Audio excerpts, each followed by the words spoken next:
Невладините организации и Сдруженијата од државите од поранешната Југословенска република се собраа во Белград заедно да го одболуваат минатото. Време е за помирување, сами со себе, но и со оние до нас, велат членовите на коалицијата за Реком, во која членуваат сите до некогашни закрвавени страни во периодот од 1991 до 2001 година на подрачјето на поранешната држава. Апсолутно сум подготвен да идам да се поклонам ако треба кај жртвите и на другата страна.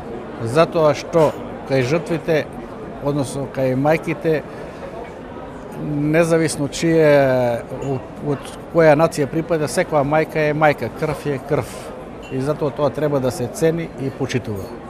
Иако поминаа 10 години од конфликтот кој што ја зафати Македонија, сепак последните настани кои се случија на Кале говорат дека се уште нема подготвеност да се заборави, се уште живееме поделени.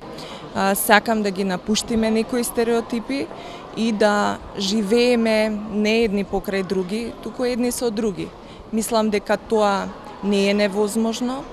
Македонија може би не е најуспешната приказна, меѓутоа многу поуспешна од други.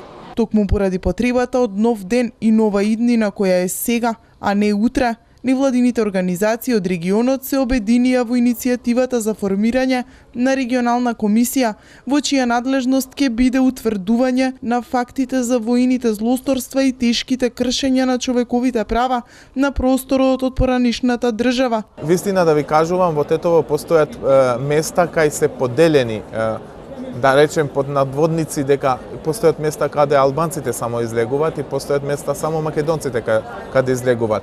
Само и училиштата, средните училишта се поделени по смени, албанците учат по предплане или поплане, така што не се гледат многу и има многу предрасуди кај младите.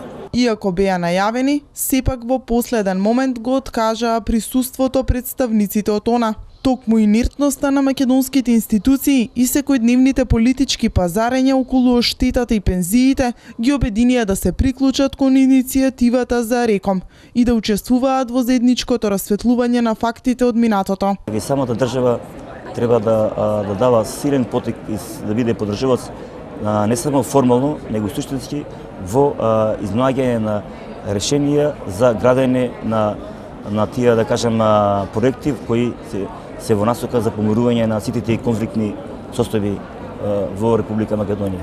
Државите од поранешната држава Југославија се собраа токму овде во Белград и решија заеднички да го одболуваат периодот од 1991 до 2001 година. Иако велат дека преболувањето трга од себе си и внатрешното помирување, сепак порачуваат време е регионот, но и државите во него да пораснат. Од Белград за 24 вести, Марина Узунов.